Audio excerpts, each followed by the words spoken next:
The Jake Asman Show will begin shortly.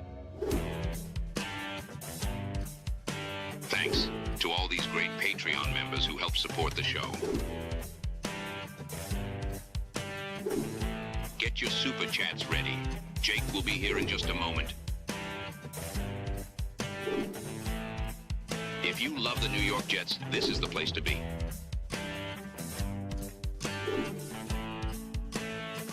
And now, the Jake Asman Show. Is the way the Jets have been winning games giving you more confidence about Aaron Glenn and this team going forward? One Jets insider has a bold take on that. We'll talk about that and much more. Michael Nania will join us. It's the Jake Asman Show. Let's hit it and get it started. Guys, we always say this, and it's always going to be pretty. I got one game ball. Let's keep it going next week. A new chapter for the Jets has started. Aaron Glenn and Darren Muji are tasked with shaping the future of this franchise. Will they be the ones to finally get it right? We will be here for every step of the journey on the Jake Asman Show, breaking down all the storylines, every game, and everything in between. Please subscribe and hit the like button below. Super chats, baby. Cut the line. The Jake Asman Show starts right now. Here we go, Jet fans. Welcome in, everybody. Show number 2 on the day. Make sure you like the video. You are subscribed to the channel. Of course, we're presented by FanDuel Sportsbook. And a reminder, if you ever miss a live show, you can listen back to the podcast version of the program wherever you get your podcast. Big thank you to everyone who's been tagging us in your Spotify Wrapped for the year. So many of you have us as your number one podcast of 2025. And for that, I say thank you, thank you, thank you. Keep tagging us. I'll keep retweeting it on the show account, on my account, and posting it on the Instagram account as well. With that, we say hello to the co-founder of JetsXFactor.com, Michael Nania, who joins us now. Mike, the beard is looking nice and thick. Appreciate you hopping on. I appreciate it. I'm trying to reach new heights with it. So we'll see. We'll see how far this goes. Maybe next time the Jets lose a game, we'll see if that'd probably be pretty soon. That'd probably be a couple weeks. I appreciate it. You got it. Hopefully you keep the beard as long as possible if it's a Jets winning streak beard. I want to play you something that I found to be compelling from Connor Hughes, Jets reporter for SNY. He's talking about this win Sunday and some of the recent wins the Jets have had. I'll play it, and then we will react. Do you agree or disagree with Connor Hughes talking about the Jets on his podcast? And then eventually they fight and they scrap and they kick the game-winning field goal. Those ways you're winning, that's what I talk about culture. That's where I talk about, like, the fight. That, I think, can carry over. I'm not a big fan of, like, oh, you won 6 of your last 7 games. You're definitely going to start next season 5-0. Like, I don't believe that at all. But I believe there are tendencies that you can develop that you can carry forward. And that's what the Jets haven't had. They were a losing team filled with a bunch of losing players the last couple of years. And you guys know, I love Robert Saleh. I loved so many of the coaches that were here. I love Joe Douglas. But there was just something missing from the organization the last couple of years where when they fell behind, you immediately thought, here comes the rout. When they were up, you were like, they're going to find a way to blow it. Now you're kind of hanging on to every third quarter and every fourth quarter where as long as the Jets find themselves in the game, you kind of are getting the feeling these last 5 games like they're going to find a way to pull it out, or at least they're going to make it interesting, or at least they're going to have a chance to win the game. And then once you infuse this roster with more talent, that's when they can really start flipping some games against the premier competition. Michael, do you agree or disagree with those comments there from Connor Hughes? Yeah, no, I think I'm on the same page because I do think the point that Connor made regarding the momentum aspect of finishing seasons is important because I think that is the overrated aspect. The idea that finishing strong is going to carry over and you'll succeed next year because of, finishing strong and you just write off the start of the season. That doesn't work. Yeah, like the 2019 Jets being a great example. They finished 6-2.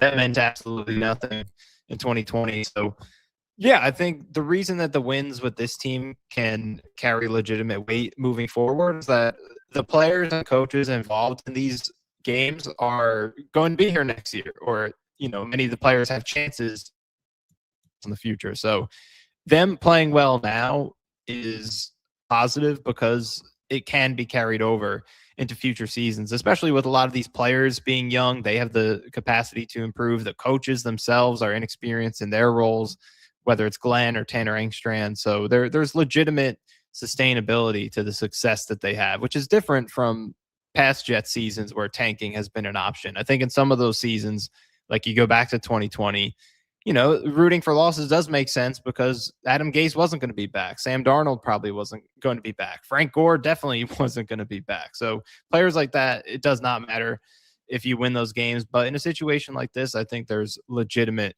sustainability to the success. I do think when you win because of a guy like A.D. Mitchell, who will be here making plays, like that matters versus like Alan Lazard having 100 yards when he's not going to be here. When you're winning because Will McDonald and Jermaine are making plays, or because your offensive line, which has some legit cornerstone pieces on it, are leading you to victory. I think that stuff does matter. I just think it's always tough to evaluate this time of year what matters versus what doesn't, because let's be real, they're winning games with Tyrod Taylor as their quarterback. He's 36 years old. He's not the long-term answer. So it's like, how much do the wins matter when you don't have the quarterback who's being a part of these wins? So that's the age-old debate. Like, how much does this time of year the wins matter when you've already fallen out of it? And do me a favor, Michael. Your internet is going in and out. We lost you there. So reset your StreamYard, and we will bring you back up. In the meantime, while we hopefully get Mike's internet situation figured out, I wanted to share this on the afternoon show. So the Jets are going to be wearing the rivalry uniforms, right? Those custom uniforms that they're only going to wear this season against the Miami Dolphins. This is what the field on Sunday is going to look like at MetLife. And I'll be honest, I actually think this is pretty cool. The end zones having the skyline, I think that's awesome. Now, I don't love the actual jerseys. I will say they do look better in person than they did in the initial release when they announced them over the summer. Fanatics actually was nice enough to send me a rivalry jersey. The problem is they sent me a Sauce Gardner one. They didn't know he'd be traded a couple weeks after. So I have a Sauce rivalry jersey that Sauce is never going to actually wear in a game with the Jets. So there goes that. But I do think the jerseys look better in person, but the actual field, I'm a fan of. I will say the actual like end zones here, I think they look pretty good. So I'm curious how the chat feels about the end zone that the Jets will deploy Sunday at MetLife. You can see the font is a little different too for the yard lines as well. So again, curious everyone's thoughts. Let me know in the comments. If you're not watching live, comment down below, because this will be something they will have for anyone going to the game or anyone watching the game on Sunday. With that, let's see if Michael and his internet is working a little better this time. Mr. Nania, do you hear me? I can hear you. Are we good? We are, I hope, good. I guess we'll find out. It was a little choppy at the beginning, and then you were clear, and then mid-answer, we just lost you. So, but anyway, hopefully this works, and we'll figure it out if it doesn't. But I was just talking about the Jets' new field, the new end zone look on Sunday. Give us your opinion on this. I know you're a big uniform guy. Your thoughts on what you see here and just the rivalry jersey in general.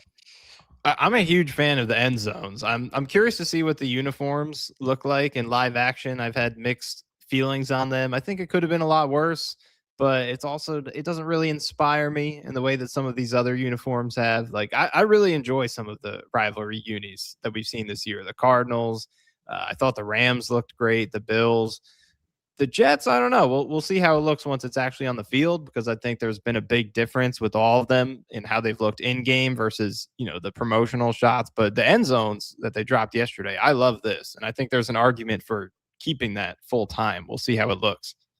Yeah, I think the end zones are awesome. And whether or not they, wear the rivalry jerseys ever again after this year, I think you put the normal Jet logo at the 50-yard line, you keep the end zones. That feels like a real, hey, this is the Jets. It's a home field advantage type of thing. Like right now, the Jets end zones are very nondescript. They're just green. They say Jets. This is kind of cool, encapsulating the New York City skyline.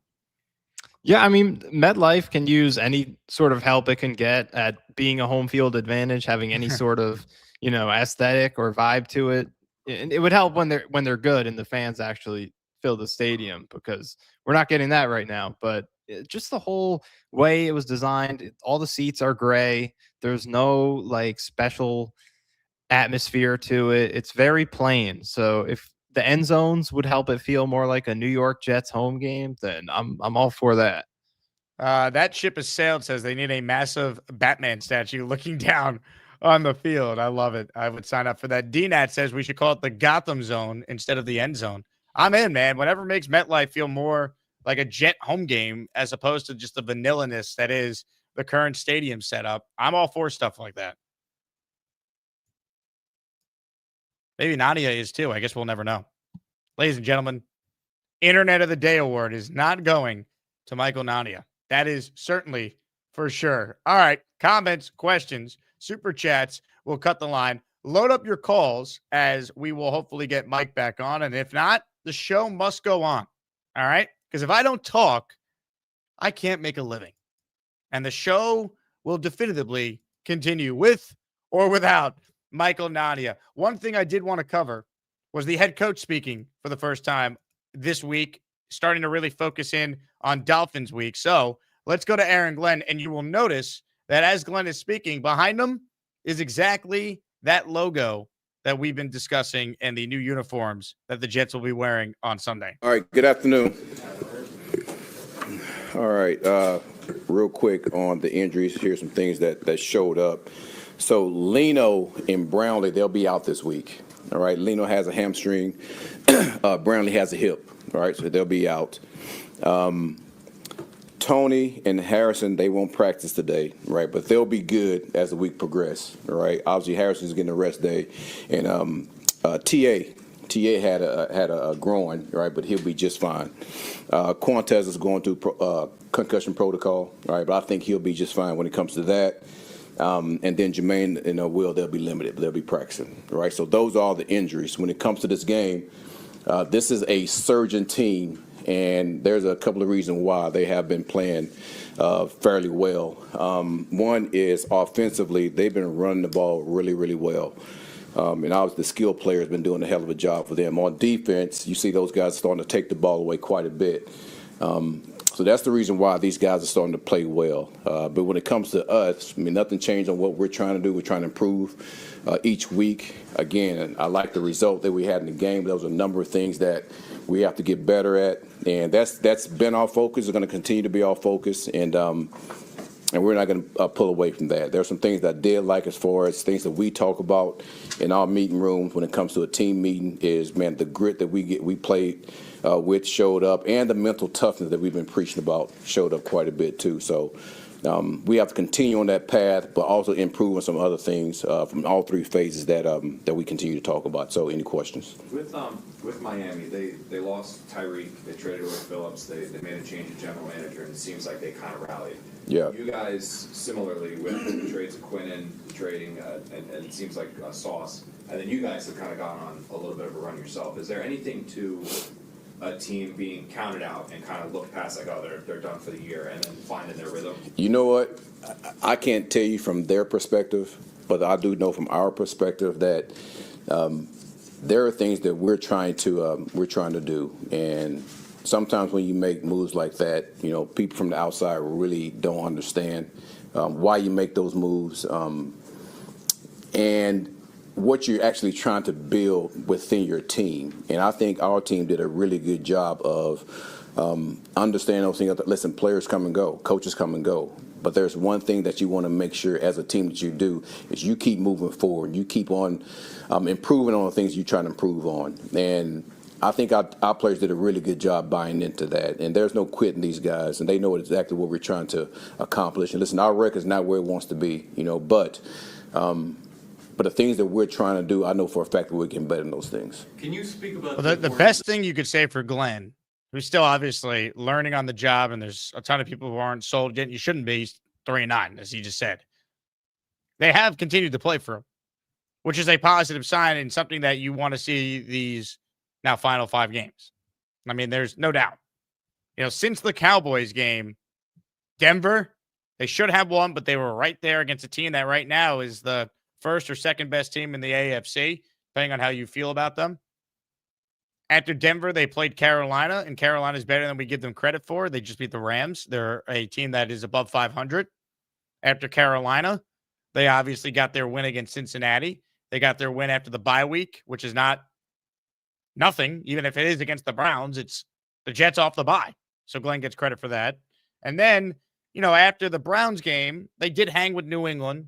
Fields basically gave them no shot. They hung with the Ravens. So, they have been right there. I think the Cowboy game was like the low point of the year because they fell to 0-5. They got their doors blown off. They were going to London. But, they have been in these games. And again, if you want to see improvement, like everyone said, you then can't be mad when they win some of these games because to validate the improvement, you're naturally going to win some games. The division games, you saw each of these teams before, but now you're going to see them over the course of the last 5 games. Well, that's the good thing about division games. You really have you're really familiar with who they are, their roster, offensively and defensive schemes that they try to run. And man, there's some things you can go back from the first game. There's some things you can look to in their other games. So, okay, these are plays that we know that they have in their arsenal that they're going to have to run. And you try to make sure we're going to defend those plays, and we're going to try to make this team play left-handed as much as possible. To me, that's the one thing about playing, division games. Man, listen, there's some things that we know that we're going to get. Man, can we end up stopping those things and making them try to do something else? And something that they don't want to do or something that they're not accustomed to doing. And we try to do that for the most part. So, and I think every team thinks that way. But that's how we go about it. You guys have been doing a good job against the run, and then Sunday, Bijan. Well, here's a note on that, too, when you talk about the Jets against the Dolphins. Obviously, the Patriots feel like they're going to be good now going forward. Right, they got the quarterback, they got the coach. We know the Bills, as long as they have Josh Allen, they're going to be a contending team because that's the power of having an elite quarterback. The Jets have never beaten the Miami Dolphins, ever, when Tua has been their quarterback. They've never beat them. So if you can't beat the Dolphins now, when are you going to beat them? And Miami's 15-4 versus the Jets since 2016. It's their third best record against any one opponent in that span. They're 3-0 versus the Rams and 2-0 against the Bears. So very small sample sizes, yet the Jet sample size is massive. And it spans multiple coaches. 15-4 versus the Jets. And Tua, it feels like, is going to be back again next season as the quarterback of the Dolphins. So if you can't beat him now and you can't beat McDaniel now, when are they going to beat him? Because Miami's got to be a team that you do beat if you're going to turn it around. Because it's not going to be easy to, sweep the Patriots going forward or sweep the Bills, right? You're going to have to try and find a way to go 4-2 in the division if you ever want to win the division again. And it feels like Miami's the team that's in your weight class. So, to me, I understand it's just one game, but you know what? It's a big game. The Dolphins, they've won 3 straight after they were 2-7. And you're getting the Miami Dolphins in a spot where they've been horrible with Tua. 7 straight games, including the playoffs, when the temperature's sub 45 degrees. Temperature Sunday at MetLife is going to be around 41 to 43 degrees, depending on the time of game. At least that's the forecast right now here on Wednesday. They've lost 14 of their last 15 games in sub 45 degree temperatures dating back to the 2016 wild card. If not now, then when? On top of the fact that Aaron Glenn has never won a division game yet, and this is an opportunity for him to do it. Does what he does. Yeah. Have you chalked it up to tip your cap that guy's one of the best in the NFL, or do you have concerns that you took a step back in that part? Well, I hate that it happened. I'm not overly concerned because you just said it. We've been pretty good at defending the run. So, man, if one team comes out and, they have a good day, I'm not going to look at that as, we suck now. It's one of those things. And Bijan's a great player, but that doesn't take away what we try to do each week as far as stopping the run first and forcing teams to be one-dimensional. So we got to get better in that aspect. And listen, I know Bijan's a good player, but still it's unacceptable for us to give up 140-some yards to one player. So, again, we looked at that. We looked at some of the issues with that, of the number of missed tackles, and a lot of those missed tackles with us diving to the ground instead of running through the man. So we have to do a better job at that, and we will. AG, with the whole interception thing, do you look at that as kind of an anomaly, or do you have a number in mind of how many picks you probably should have? Do you guys keep numbers on that, you and Dre? That's anytime the ball's in the air, everything should be a pick. Yeah. So, we don't have a true number in mind. I don't know what team look at, we want to have 20 picks. The thing is, anytime the ball's in there, we want to have it, but it's disappointing, that we don't have interceptions, because that's, to me, coming from, what I've always played, you expect those things to happen. But, man, we really have to work on that. We have to be able to see the ball. When zone coverage, you got to see the ball. You got to be able to break on the ball. When you're in man coverage, you got to be able to play with your back to the quarterback and be able to react to the ball when it's in your vicinity of where you're at playing the man. So it's really puzzling. It really is. But, listen, we're not going to hang our heads. We're going to continue to fight to try to see if we can get them. Well, you guys, just as a quick follow, Richard, just a quick follow. Do you guys keep those numbers anywhere, Chris and Jermaine? As far as in terms of like maybe how many guys have had hands on the ball, so to speak? In those absolutely. I mean, we show those each week. Anytime we get our hands on the ball, we feel like we should make those plays, and we show those to the players all the time. How do you think the defense has played statistically the last month or so? Because it seems like you're playing a lot better. We are playing better, but we're still not where we need to be at.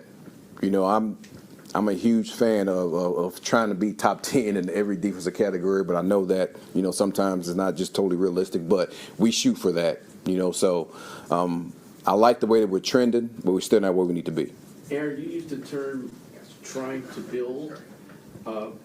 What are you trying to build here as you go down the stretch for these final five? Is it about execution? Is it about effort? Is it about something else? Well, effort has never been a problem for us. Obviously, execution, we want to get better at that. But there are some things that we talk about amongst ourselves that I won't say that we're trying to get better at. And our guys are really improving in that area. So I'm happy about that. Again, I'm not happy about the record at all, but I am happy about the way that we're trending in certain areas. Over the last few weeks, have you guys defensively evolved into more of a zone team, less pressuring than early in the year? Because that's what the statistics say. I know they're not 100% accurate all the time, but just from a coaching perspective, has there been a little evolving there? No, it's game planning, and each week, you want to make sure you plan to how you can attack a certain team. And listen, there's some weeks that we might blitz more than sitting back, blitz and play man. Then we just sit back playing zone, and it just so happened each week. The plan is for that, so, and that's going to change. It's going to change. So I don't know if I'll look too much into that. The only thing I do know is we're improving as a defense. Has Miami's offensive? So there is something to that. Just kind of doing more digging into this game Sunday. So Tua this year, he's thrown 14 interceptions, which is tied with Geno Smith for the most in the NFL, and tied for his most in a season of his career. Through 14 in 2023. All 14 interceptions have come against zone coverage. So if you're the Jets, it doesn't take a rocket scientist to figure out, hey, you've been doing more zone anyway. I would expect the Jets to play a lot of zone Sunday against Tua. Because if the Jets are ever going to get an interception this year, this would be the game to do it. Tua this year, 7 touchdowns, no picks versus man coverage this season. And the Jets have used man coverage 54% of the time, which is the third highest rate in the NFL, but they have not used as much man coverage as Samini's question to Glenn there illustrated in the last couple of weeks. So the improvement from the defense, part of it has been game plan specifically adjusting away from as much man coverage. They've been using more zone. And let's see if that trend would continue Sunday, because based on Tua's numbers, if the Jets see the same thing that I see, it should. Identity change without Tyreek, and what have you seen from Achane as far as this year? It seems like he's really had a career breakthrough.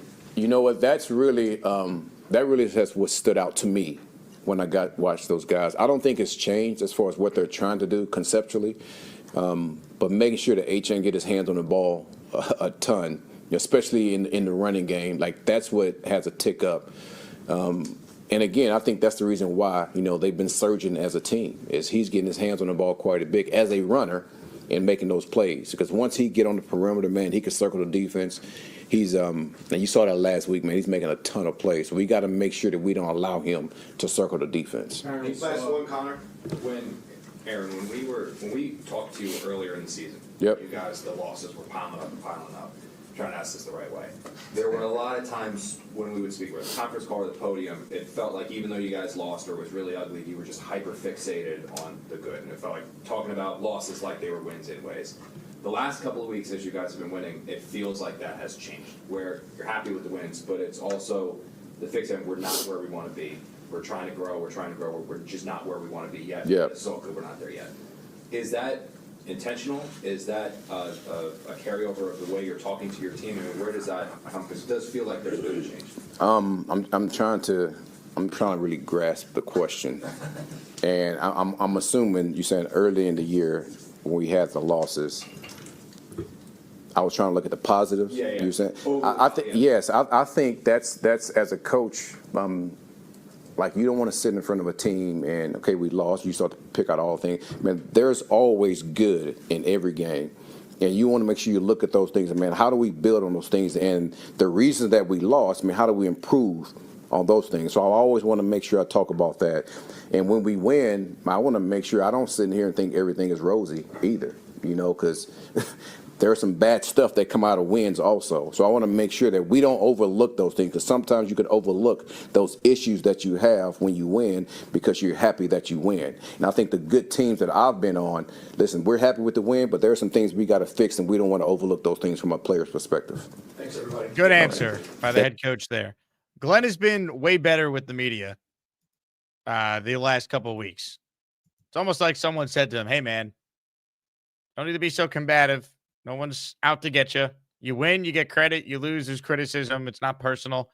And I think there's been a noticeable shift in how he's handled questions, even when he benched Fields, right? He didn't play games with that. He said the day after the game on Friday that he's looking at everything, which was the first sign of, okay, the benching is probably coming. Because in the past, when you've asked him about benching Fields, he's like, what type of question is that? Remember that? So he didn't play games with that. The following Monday when he spoke, Justin Fields to the bench. He's been a lot better. So he's improving. Again, he's improving with even like the stuff that ultimately doesn't matter if he wins, the press conference stuff. But I think clearly the last 5 games where they won 3 of 5 have been way better than the first 7 when they were terrible. I mean, they were the last team to get a win this year. We're presented by FanDuel, and Big Fella wants to know, what are the Vegas odds on us getting an interception? Well, Big Fella, I can tell you. Tua to throw an interception. Yes, plus 118. No, minus 154. So no is the favorite that he will not throw a pick against the Jets. Now, let's be fair here. If Tua gets hurt and Zach Wilson comes into this game, right now FanDuel doesn't have any odds on Tua to throw a pick or Zach Wilson to throw a pick. When we get those odds on just Jets to record an interception, perhaps I could relay that to you on Friday if those odds become available. But as you see there, no on Tua throwing a pick. That doesn't mean on a trick play, maybe Jalen Waddle throws an interception or something, right? I mean, Breece Hall threw a touchdown this year. Do I think the Jets will get a pick on Sunday? I'm going to say yes. They finally get their first interception of the season. Comments, questions, super chats will cut the line. If we get 20 gifted memberships during the show, we'll do a jersey raffle at the end for a Jets player of your choice. If you don't win the jersey, you're in next week's raffle, which features a grand prize of a signed Broadway Joe Namath helmet. Prize 2 is going to be a Nick Mangold signed item. In all likelihood, it will be a Nick Mangold football. I shall confirm it on the show tomorrow when I hopefully win my bid that I have out for said football. On that note, make sure you guys are liking the video, subscribe to the channel, getting your super chats and gifted memberships in. $5 super chats will count for the raffle. We'll give you 1 entry with that. A little listener appreciation for anyone who's tuned in to a show about a 3-win football team. You guys are truly the greatest. Here's your look at the Jets schedule. Miami Sunday, at Jacksonville, at New Orleans, home New England, at Buffalo. And it's interesting because that Saints game is already being eyed by many as like the tank of all tanks type of game. But there's a game on Sunday this week that is already being referred to as the Tank Bowl. And Jet fans, you're going to be paying close attention to this one because Sunday We are going to be watching the 3-9 Cleveland Browns take on the 1-11 Tennessee Titans. And you can see the Jets, the Commies, the Saints, the Raiders, and the Giants. We are all going to be watching. The Tank Bowl, the Toilet Bowl, whatever you want to say. It's all on the line. If you're a Jet fan, you should be rooting for which team? See, I think the easy answer is, root for the Titans. But should we? Because if Tennessee finishes with the number 1 pick, they don't need a quarterback. You can make a deal with them. We know Darren Muji's already made a deal with the Titans this year for Brownlee. Look at the draft order. Tennessee remaining in the number 1 spot, I think, is a priority because Tennessee also plays the Saints later this year. So what if they win that game? I think we want the Browns to win. Let the Browns get their 4th win. So it's a team that needs a quarterback that has another win. That way, if the Jets end up losing to Miami, at least we move back in front of Cleveland. And again, head-to-head with the Browns has no impact on the draft order. Because the Jets beat Cleveland, if they finish tied, that does not automatically mean Cleveland would pick in front of the Jets. Now, Cleveland's strength of schedule to this point is 483. That's why they'd pick in front of the Jets if they finish with the same record. But it's not based on head-to-head. It's based on strength of schedule. So I think every Jet fan, as we kind of look ahead to the Tank Bowl Sunday between the 1-11 Titans and the 3-9 Browns, I think that's what we're looking at here. So keep that in mind. Comments, questions, super chats, they will cut the line. A big thank you to Incredi Bizzle, who uses his Asmaniac super chat here. Says, I want to say cheers to you, Jake, for landing in my YouTube top 5 of 2025 at number 2, even though this is a show about a terrible football team. Well, I appreciate that. Thanks to everyone who's tagging me in your YouTube top 5 and the Spotify Wrapped top podcast that you listen to. Very humbling. So I appreciate everyone for their support. I want to shout out Chicken Jenkins, who said in his YouTube review, I was his most watched channel. How about that? Will writes in, Jets won't get a turnover. We only have 1 turnover on U.S. soil and 2 total. That's pathetic. Well, if you believe in do, they're due. And again, this is a team that you can maybe get a turnover. They have 2 total turnovers, but only 1 of them is by defense. Like, let's be real. The special teams one on Sunday, it counts. But, like, that was a muff punt by Atlanta. It's not like the Jets did something extraordinary there. They fell on a fumble, which is great. We seemingly never do that. But I want a real interception. I predicted on Boy Green's show. I do his show every week. Him and his co-host, Jim the man-child, that Azarie Thomas will have a pick Sunday. Jets will get their first pick of the year. AZ Thomas will come up with it. So there you go. User MZ says, Dolphins are way better than us. And he's putting an LOL over my comment that Miami's in the Jets weight class. They are. Again, the Jets just beat the Falcons, did they not? The Atlanta Falcons have 4 wins. The Jets just beat them. Miami has only 1 more win than the Atlanta Falcons. How are they not in the same weight class? The Jets blew that first game against Miami on Monday Night Football. They had 13 penalties. Franchise record, second most in franchise history, 9 of them on offense. They beat themselves that night. Remember the Isaiah Williams fair catch inside the 5, the fumble he had, Braylon Allen getting hurt in that game. Like, that fumble by Braylon Allen at the beginning, the Jets beat themselves that night. The idea that the Jets can't beat Miami, a team that in sub 45-degree temperatures is an abomination. If the Jets aren't in the same weight class as Miami, if they get punked on Sunday, that's a terrible look for all this, quote, progress we're trying to highlight. This is a game the Jets absolutely not only should have a chance to win, they should win. They're a 3-point underdog right now. I think the Jets are just as good as Miami in a lot of areas. You're playing them at home. If this game was in Miami, it'd be different. But you know what? It's not.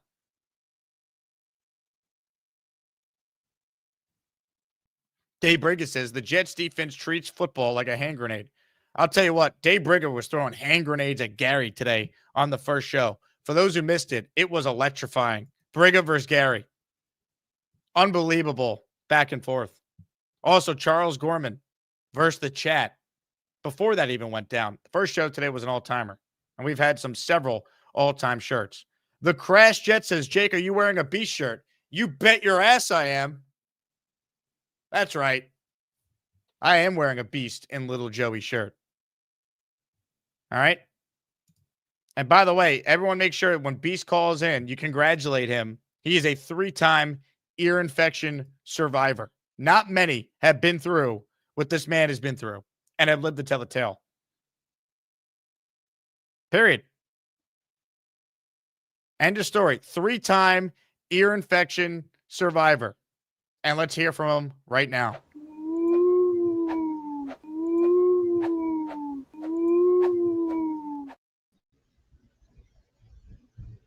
Give me a minute. I'm stretching out my back.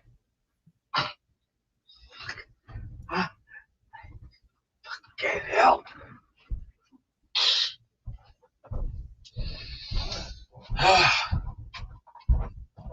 Hola, Jake. How are you, amigo? How you feeling, Beast? Sore. Back hurts today. You know how that cold weather will hit you? It'll hit you with a big boom right across the shoulder blades. When you get, let me just say this, my grandfather's had the same problem too. When you get older, that cold weather will kick you in the ass real hard, and it ain't gonna be, and it won't be fun. Oh no! You'll be wishing it, you'll be wishing for how much pain you're gonna go through. But just be advised, make sure you have comforters and heating pads and all the other goofy stuff. But knowing me, I already got ice packs for my back, which is good. I need to get one thing for this seat over here because it has an adapter thing. I don't know what's wrong with the damn adapter, but that's okay. But I mean, are you getting Beast mail? Yeah, that's mail. I'll get it right. I'll call it right back and take care of that. Hey, what's the latest with the post office investigation? Today. My mail was taken care of today. They found your mail. I took care of that problem. Did they deliver it? I got you a Christmas card, brother. Did they deliver the mail, though, Beast? Did you get your mail? Yeah, I took care of it. So a day after you went at it with the Postal Service, you won the battle? They said my Venmo mail, they said they should be here by tomorrow. Okay. Well, I already told them, just make sure, I want to make sure it's here in the box because, you know me, I'm going to have my phone on me, and I'm going to make sure no errors, no miss. But who's calling you? I gotta go take care of phone calls. But let me. Hey, we'll listen in. You got it. I'll talk to you in a little bit. All right. Stay right there. God damn stupid ass son of a bitch. Oh, he's gone. Damn. Yeah, I'm a tough son of a bitch. I've been through it all. I mean, I've been hit by a bus, still got back up. You've been hit by a bus. Let's start. What type of bus? Short bus? Public transit. The guy was an asshole, so yeah, I already took care of it. Don't worry about it. So what happened after he hit you? It got physical, so I don't want to talk about it. You beat up the bus driver? But I don't want to talk about that. I want to talk about that. Wait, hold on. And then the second thing is you said you survived an ear infection? 3 times. Wow. 2005, 2015, 2016, survived. Hold on. This is a huge accomplishment. You're a 3-time eear infection survivor? No, that don't count. What do you mean they don't count? That's the past. This is the future. The future is 3-time ear infection survivor, folks.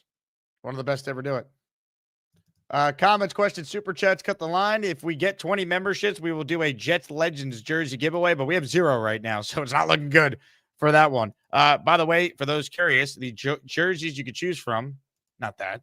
It's Joe Namath. It's Joe Colecco. It's Curtis Martin. It's Wayne Corbett. It's Darrell Revis. It's Nick Mangold. And it's Keyshawn Johnson in the 1996 era Keyshawn Johnson Jets jersey. Let's get to more of your outstanding calls right now because up next on the Gusbuster Umbrella Hotline, cooking dinner is the Wagon. Chuck Wagon's always cooking, which it takes.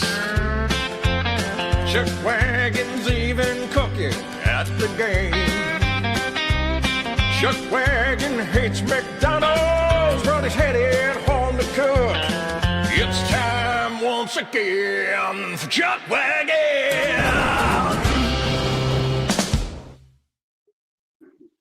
How you doing, Jake? Hello, Chuck. Just doing some beef fajitas. Beef fajitas, huh? Beef, yeah. Very nice. I had some fajitas last night, actually. Yep.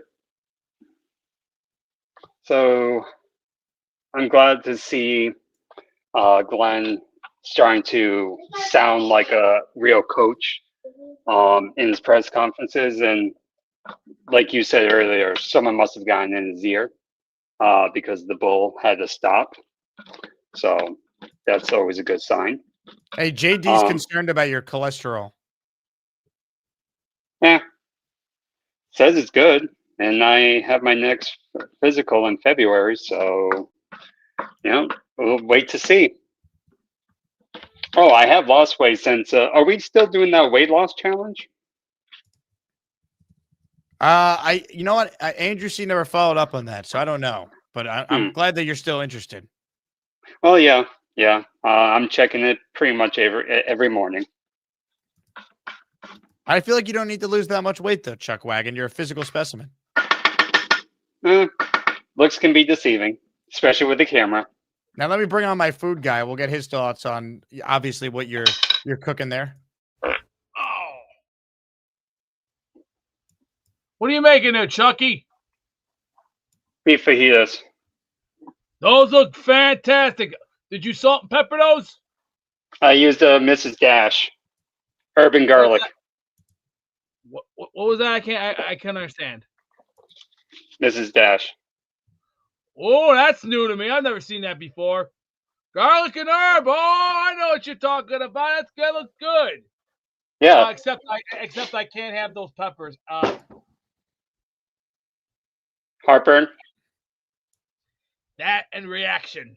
I also am allergic to one other thing: nuts. I can't have nuts. No. What type of nuts?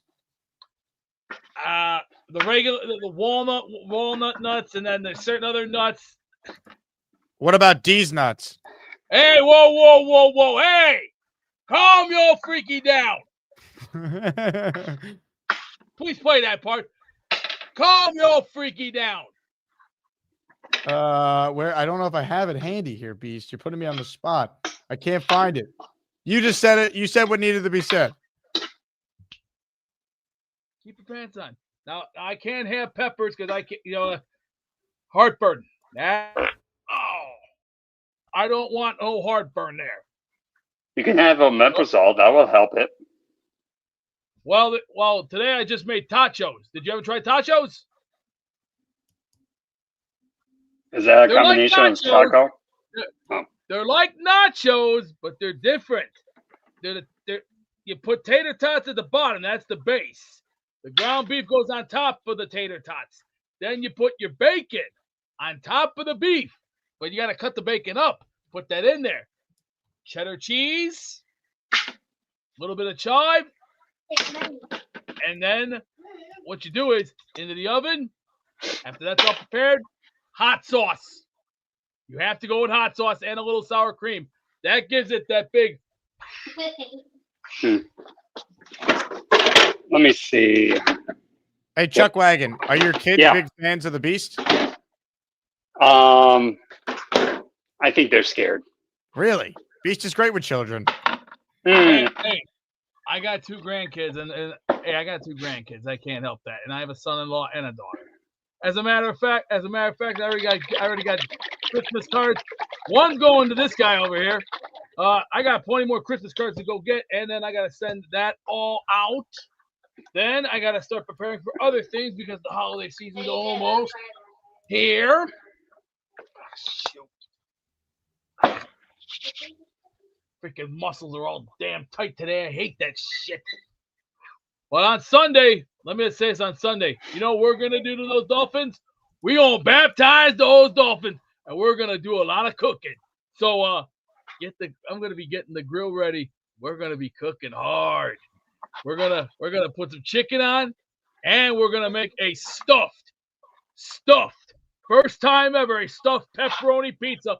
But I am going to fix it the way it's going to be fixed properly. I'm not going to do it the oldie way. I'm going to do it the professional way.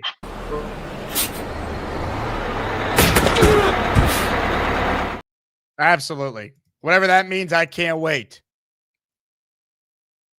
Also, apologies for the delay, Beast. This is for you. Calm your freaky down. All right. More of your calls. Right now, there's only one man that is on hold. So if you want in on the conversation, now is the time. Jets Turbo writes in, this is YouTube at its best. Well, thank you for watching. Jersey Jet with an Asmaniac Super Chat. That first drive versus Miami gave me a Woody. I celebrated for 2 minutes before I realized we fumbled. We can beat the Finns. AG's trending upwards. I mean, that was like the best opening drive they had all year. Besides, I guess, the one against the Patriots in Foxborough. They should have scored a touchdown on that drive. They went right down the field. They could, like, Braylon Allen was just running through them, and then that fumble just changed the whole game. Mace B with our first true purchase Super Chat. Thank you, Mace B.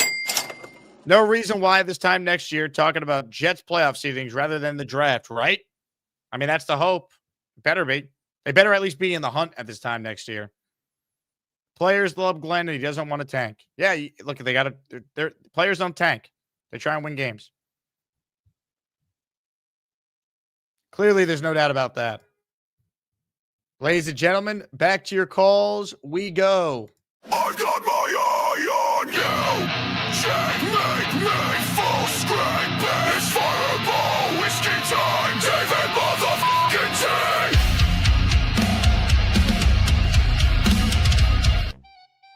Hi, Jake. Hey, David. Hey, I just want to let you know I'm always on Beast's side. Yeah, I don't know what to say. He's a good guy, and he's moving forward in life, and I think he loves the attention from your show, and he has maniacs, and that's what makes it so good. But excited about the Jets. A couple weeks ago, I was kind of in a little bit of depression and down in the dumps, you know. But, you know, a couple wins will kind of work on healing some wounds. And, you know, I've never been a believer in tanking. So, but anyway, I look at this week's game. You know, you talk about meaningful games in December. You know, I know the Jets season is pretty much over, but to me, this is a meaningful game, and you know, building the team and going into next year, and they're playing a division rival.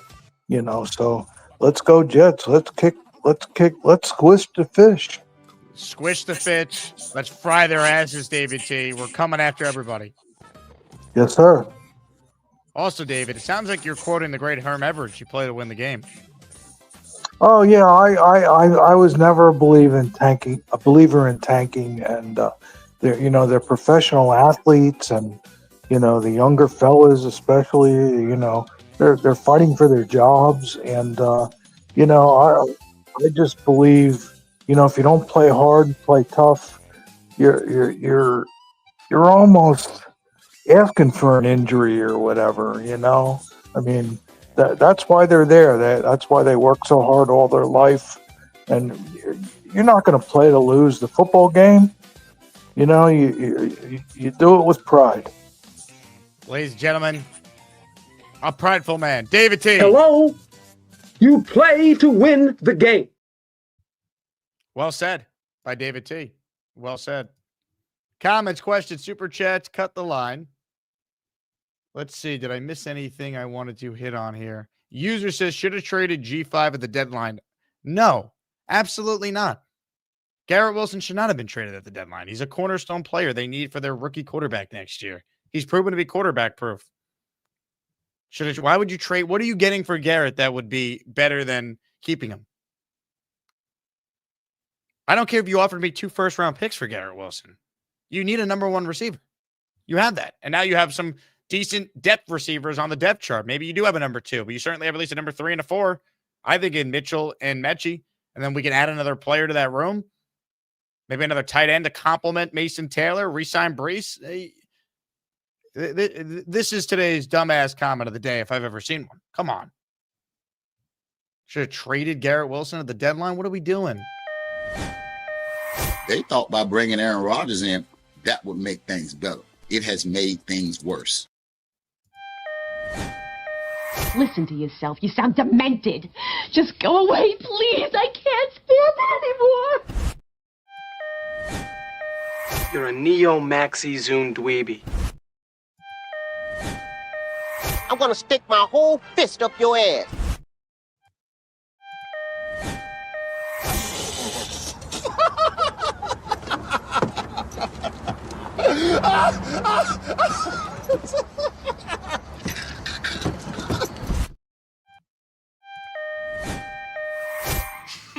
Man, you are one pathetic loser. Yo! Hold up! Time out! Time out! Y'all take a chill. You need to cool that shit out.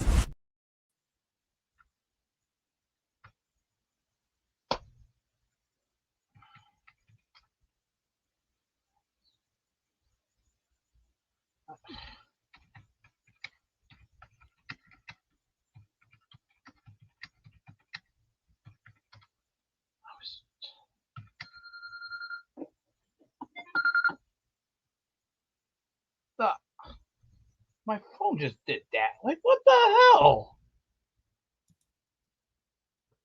Hey! Come on! Hold on. I'm having a problem with this.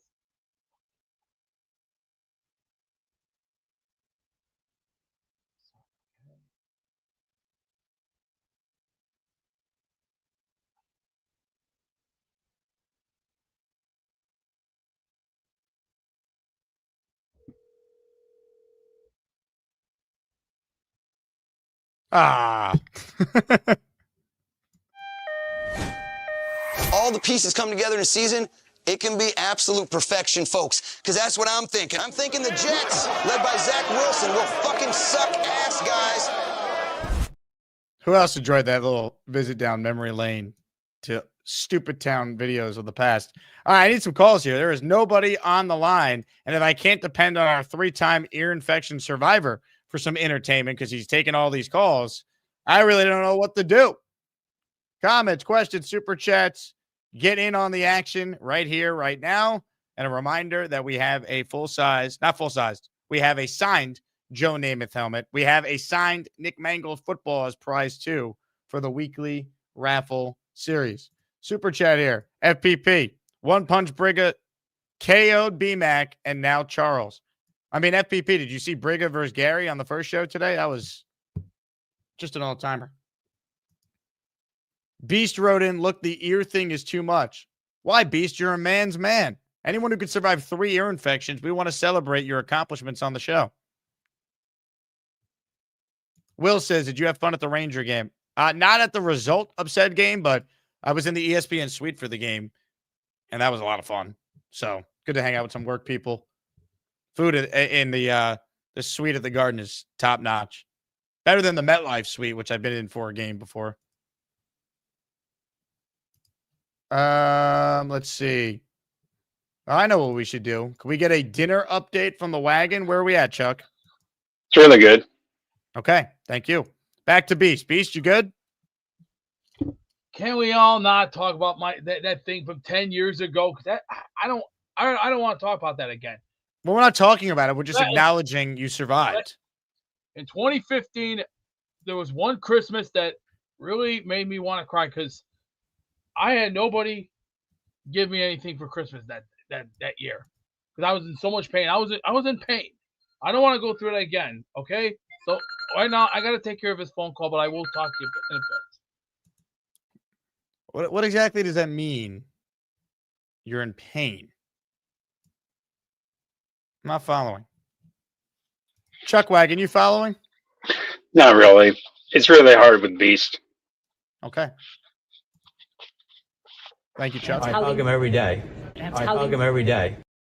All right, let's get to more of your calls here. Load them up. Jiggy the Jetman is next. What's up, Jiggy? What's up, man? How you doing? I'm doing pretty well. Pretty good. How you doing? Good to hear, man. I actually just hopped in, missed a little bit of the show earlier, but I feel like it's been a couple weeks since I've been on here, and I felt like last time I was on here, I was talking about how I felt like we weren't given enough, given enough leeway for Glenn, and I feel like things are starting to turn for him. You see, he's starting to make better coaching decisions. Still a little shaky on Wilkes. I feel like that's a personnel thing for him. I feel like once he gets, players that fit his scheme more, that will be a little better there.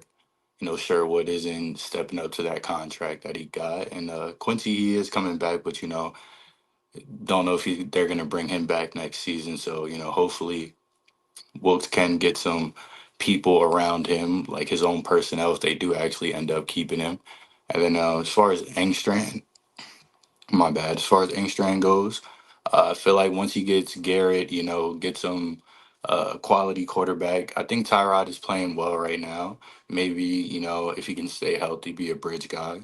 I feel like that was something I was talking about, before the season started on here, that I feel like we could have just stuck with Tyrod, didn't have to go with Justin at all. And I feel like now, we're starting to see that Tyrod has been a better fit. Like he You just gets gotta the stay ball. healthy, Jiggy. That's the thing. I would bring him back with another veteran and then still have a rookie that they're drafting. That'd be my quarterback room because I value Tyrod a lot. I think he's a good guy to have on your team.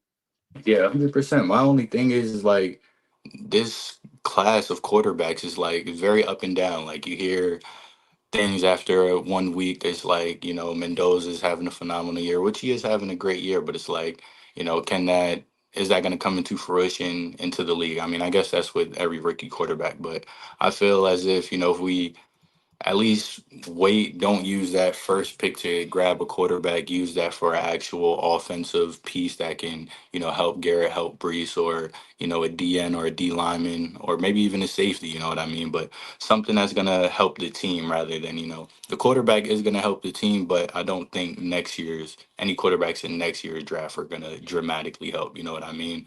But as far as veteran quarterbacks for next season, who are you thinking of some options?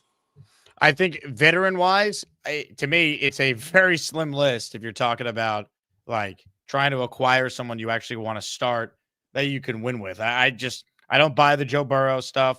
If he's interested, I'm in. I doubt it happens. I don't want Kyler Murray. I don't want Trevor Lawrence. I don't want like some of these guys that have been paid these big contracts and haven't lived up to it.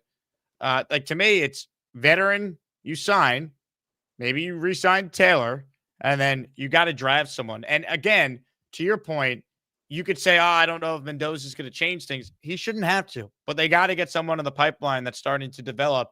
And you're hopefully putting them in a spot where they're in a good place to develop with the O-line you have, some of the weapons you do have, like the infrastructure is being laid for that guy to come in and eventually have success. There'll be growing pains like there is for any rookie. But to me, Jiggy, it still ends with the Jets getting their quarterback, I think, in the first round this year, no matter what.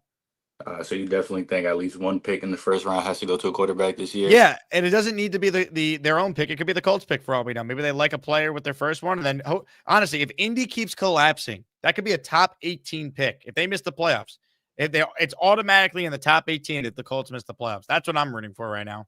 Yeah, but see, let me paint this image for you. So like let's say we can get a veteran, or let's say, Tyrod can stay healthy.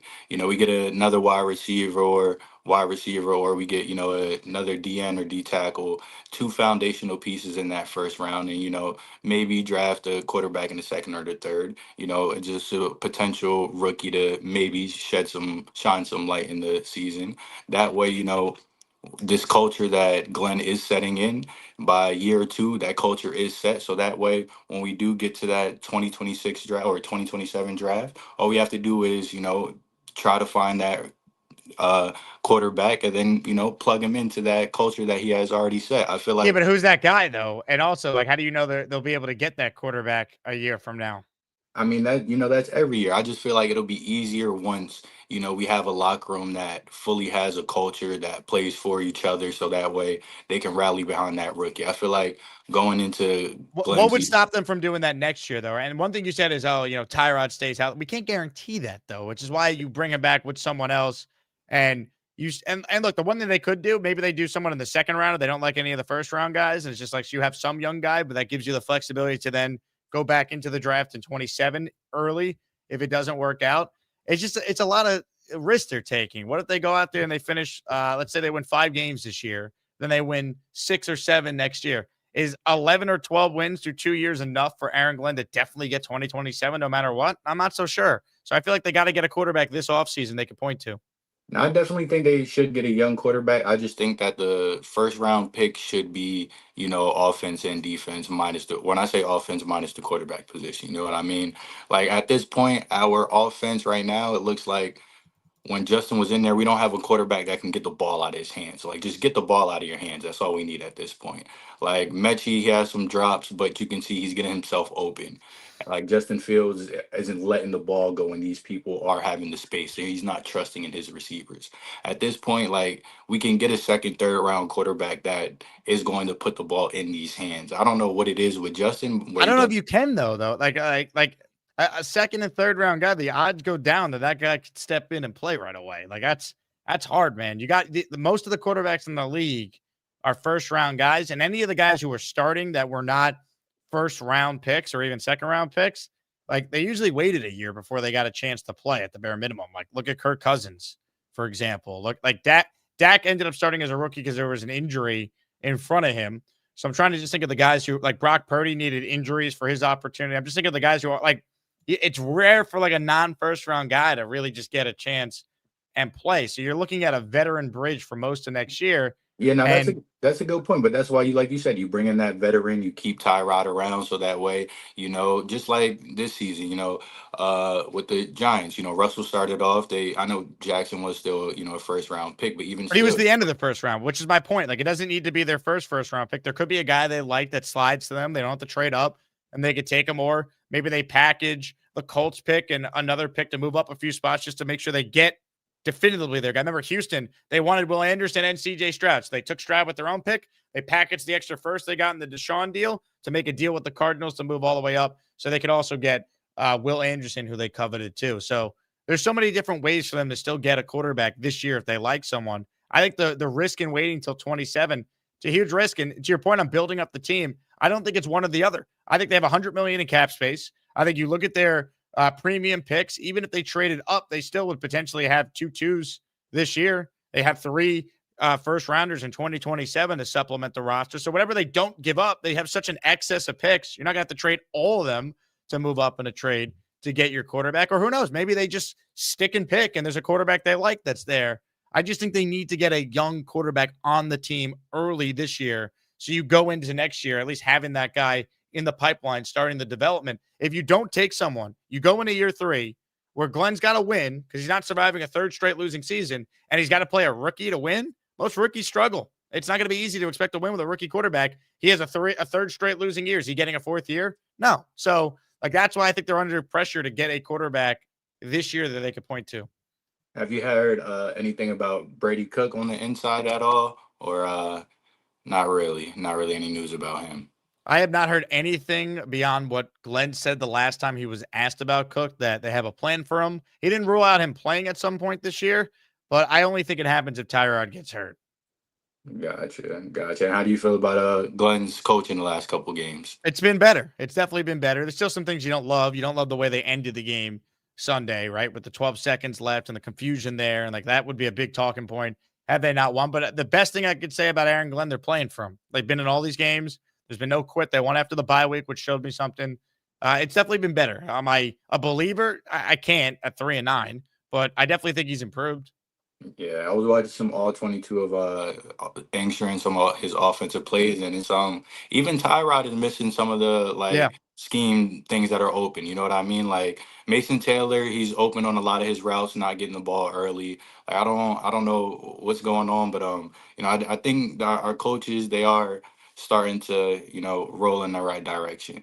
As far as Wilkes, I think he just needs more personnel and A-string. He needs a quarterback that can have a definitive decision of when he needs to get the ball out and stop thinking so much. Because I'm turning on all these other teams and it's like teams with competent quarterbacks, if they don't have their check down or they don't have their read, the ball is out of their hands. They're not pity patting in the pocket, taking unnecessary sacks. And as a Jets fan, man, I'm tired of seeing that. Like our defense is holding up on one end to a certain extent, and our offense cannot push the ball at all. it's just devastating to see, man. So I'm hoping something changes. Yeah, it's better with Tyrod, but he's not perfect. And again, he's a backup at this stage of his career. Is he better than Fields? Yes. Are we getting a better evaluation of our players now with him playing? Yes, but we all understand, Tyrod is not our long-term answer, but he's a quality backup quarterback, which is what we were hoping to see from him when he got a chance to play.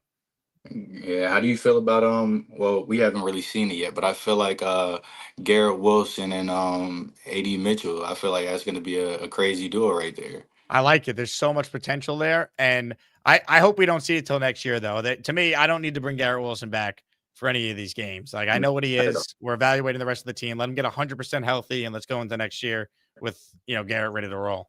Yeah, no reason to throw him in there and risk another injury, man. Let him just sit. But I appreciate the call, man. Haven't been on in a while. Thought I'd hop on and go Jets. Hopefully we can get this thing turned around soon. Love it. Jiggy, great call. You got to call more. The chat is loving your call here. And the hair, by the way. Hair's tremendous. Man, I just took my braids out. Don't look at the hair right now. I gotta get it redone. But I appreciate it, man. I call him Jiggy, the Jet Man.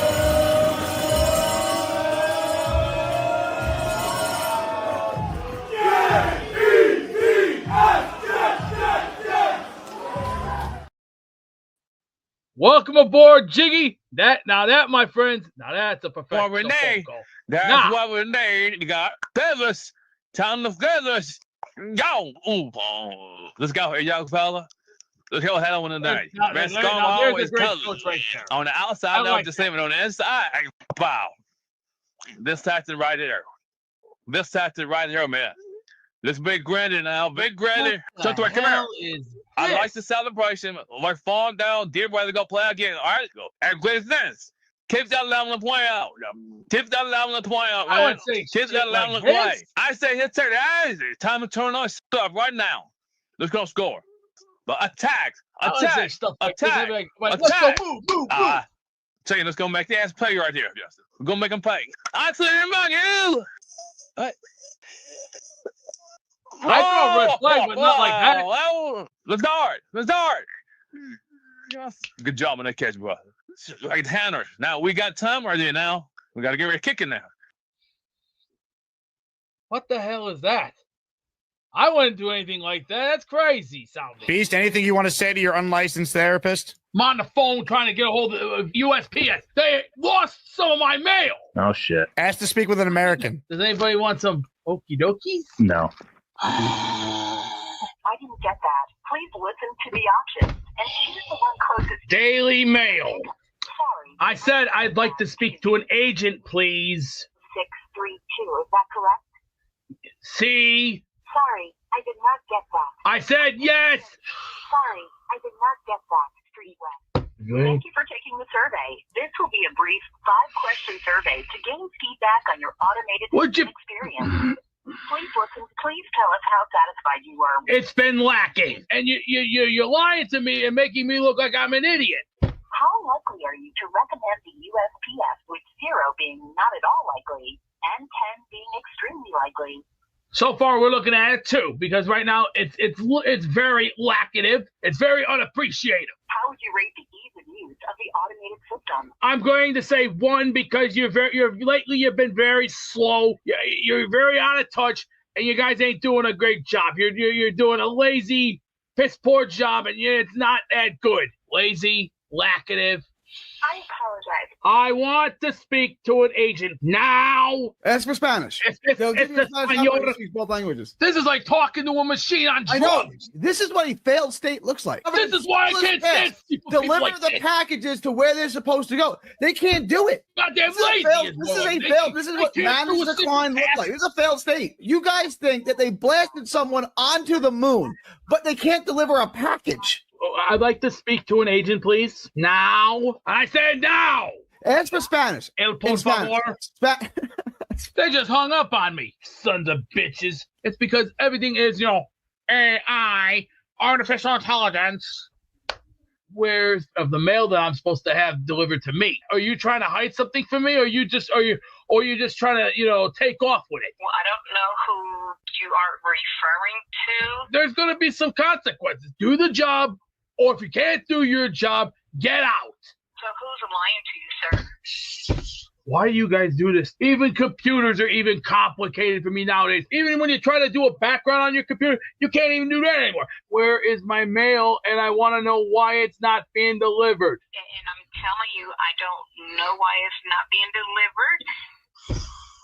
Well, you better look into it fast because I'm not playing games anymore. Why are you all holding my mail hostage? Mr. Jason, can you just calm down for 1 second, please? You know, I don't like when people bullshit me. It can take a couple of days for it to come through. It says arriving soon. Are we almost done here? Almost. Good. Just give me to get all of this information put in. So I have that service request put in. They will do an investigation to look into it, okay? All right. Thank you very much for your cooperation. Thank you. You are so welcome. Is there anything else? No, ma'am. Thank you very much. Thank you very much for your cooperation. Thank you. And I want to thank you for calling the United States Postal Service. You have a wonderful day. Okay. Bye-bye. It sounds like they're trying to make an example out of your mail. They're coming after you specifically. Beast, you okay, buddy? I'm worried about you. I'm on the air right now. Yeah, I'm on the air. Jesus. Thick provolone and the mozzarella. They have it shredded over. I'm on the air. You're being annoying. You're always on the air, Jay. Is he looking for the condiments on his? Who was that, Beast? Don't worry about it. I got a headache right now from yelling. They were like, "You're always on the air." Listen, they're too busy with their finger up their ass. And maybe Friday I can go bowling. What a moment. Okie dokies. What a time to be alive. Unreal. Monday's show, second show, an all-timer. Until this morning's show, then became an all-timer. Wow. Hey, Genergy, you better call back in. I was about to go to you next. You dropped off the line. We had one of the esteemed members of the 4% on the line. In the meantime, Jedaholic is next. What's up, Jedaholic? One of the 96%ers. What's up, Jedaholic?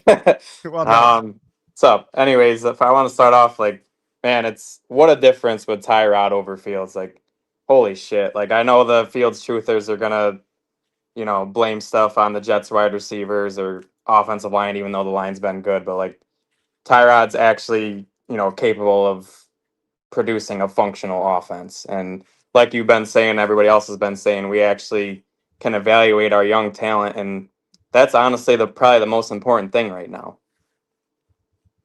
Yeah, look, I mean, I understand that Tyrod is not, an elite quarterback. If you can't see the Jets are a better team with him playing the quarterback spot than Fields, I don't know what you're watching. Like, it's exactly. So obvious.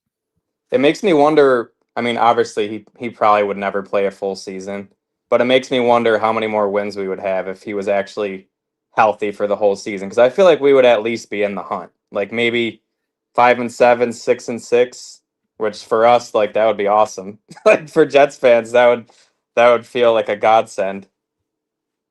100%. But anyways, for the draft, like, I agree with you. Like, I don't think the timeline adds up for them to not take a first-round quarterback this year, because there's really no great day 2 options. And then, like you said, if they go into year 3 with a rookie quarterback and it's essentially playoffs or bust, like, are they really gonna put their jobs on the line with a rookie quarterback? I think they have to get it this year. And you know what? I really feel like Mendoza's the right fit, even if you have to trade up for him, because I see a lot of his comps being Jared Goff, Kirk Cousins, like, obviously, Cousins in his prime, not now. But I would be happy with that. I feel like if you can just get us like a top 15 quarterback that can just get the ball out and give us a chance to win every week, like, I think that's all we can ask for. We got to stop going for these guys with like elite traits. Like, you just need a football guy and a team guy, and Mendoza's kind of like all around. I mean, I'm not a draft guru or anything like that, but I feel like he's not like necessarily like elite at anything. Like, he's not like a crazy mobile quarterback, but I feel like he throws the ball well. He's smart. Like, when you listen to him talk, you can tell he really loves football. Like, I like Mendoza. I also really like Dante Moore and hope he declares, because I think he might have the highest ceiling. And I don't know. I just someone comped him to, I think it was Jordan Reed. I was listening to him on Rich and Minnie's podcast. He comped him to CJ Stroud. So I was like, all right, I got to see it a little bit. So I don't know. I like Moore. And what's good about Moore is his offensive coordinator left, and there was some thought that, if Will Stein stays, well, Moore is going to go back for another year of development with him. Well, he left, so I think there's a chance Moore would declare. So we'll see. That would be nice. The only worry I have is I kind of feel like if you look throughout the league, most of the quarterbacks that are successful have at least played like 2 college seasons. I don't know if that's 100% accurate, but what's your stance on that? What was the beginning part of that? Like most of the successful quarterbacks in the NFL, I feel like maybe 80-90% of them have at least started like 20 something games in college before they go to the NFL. What's your take on that? Yeah, it's more likely they're successful the more games they play, but it's also still such a crapshoot that there are outliers to even that too. So like Cam Newton started 1 full year in college, and the guy was an MVP quarterback. So to me, I don't have a set rule. Would I prefer someone that started more games? Yes, and that's why I think Mendoza appeals me. I feel like he might have the highest floor, but it's not like it's not the end all be all for me. I do think if they were to take Simpson, then he's probably someone you'd rather sit for a lot of the year than play right away. I don't know if you want to play anyone right away if you don't have to. Like, I think the goal would be for the rookie to sit. Even if it's Mendoza, he sits for a little bit, but that's probably unlikely if they trade up. Yeah, because you know how loud the noise would be as soon as Tyrod or whoever our veteran quarterback is, if they throw a pick or we get a couple 3-and-outs, MetLife's going to be louder than when Rodgers ran out that first game, like screaming for Mendoza to come in. So that's tough. And yeah, man, F the tank. I don't want to see us lose. Life's too short. I love watching us win. Let's, build some momentum. It's good to see the players buying into Glenn. And then I do like the Jets to win this game on Sunday. I actually bet the Jets and the over. I actually got the over on 41.5 at plus 100 on FanDuel. So shout out your sponsor. And then my last point. How about Adonai? Like, that was awesome. I almost picked him up in fantasy because I'm the 2 seed in the playoffs, but I'm such a Jets homer. Like, sometimes I'll cost myself by putting a Jet in the lineup, and then they have a bad game. But I'm wishing I would have grabbed him because now the 1 seed actually picked him up, and I'm like, of course you did. So my luck, he'll end up going off, and he'll use him as a keeper next year. I should have just pulled the trigger on it, but what are you gonna do? I love it. Well, I'll tell you what. You took one for the team, so I respect you. I actually have AD Mitchell on my fantasy team, believe it or not. Yeah, exactly. Like, it's too tempting for me to put in my Jets players. The only other one I have right now is Garrett Wilson, and he's on IR. And at least, you can trust him pretty much every week. AD, he looks great, but we want to see him be consistent with it. Like, if he can really put it all together and be a legit number 2, like, we're in a great spot because then we don't even have to draft a wide receiver till day 2. 100%. That's all I got. Anyways, go Jets. Let's switch the fish. I'll talk to you guys soon. Hell yeah. You play the game to win. You play to squish the fish. I'd love to stick it to the Dolphins. Hey, let's give some love to Anthony Logerato. We're an hour and 17 minutes in, and he's the first person to gift memberships today. I said we needed 20 to do the raffle. Now we only need 15 if we get there. If we don't, it will carry over into tomorrow's show. But Anthony, you are accounted for. You are in the raffle for 5. Hello. You play to win the game. And the following 5 people are now channel members. So thank Anthony, Steve the God, Adam JZ, Card Cave, Middle Gator, and Okatsu Sensei, all receiving a gifted membership. Now, we head back to the hotline where Jennergy is standing by. Hello, Jennergy. Yes, I'm festive. I'm Santa's little elf.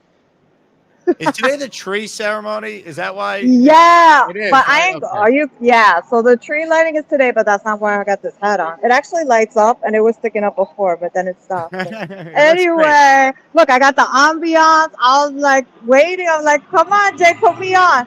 It's cold. I ain't going to no Rockefeller Center today. It's gonna be too crowded. But no, this was for a work office party. You know, 'tis the season. Oh, I figured company party. Hey now. Yes, we got the company parties. We had catered breakfast, and we did our whole office picture, and everyone wore ugly sweaters, and it was a good time. So I was like, this is actually warm, and I got this at Target, and it's supposed to light up. I don't know if you can see. You can't tell now. It's not lighting up. But I'm calling because it's been a hot minute. I think the last time I called was September.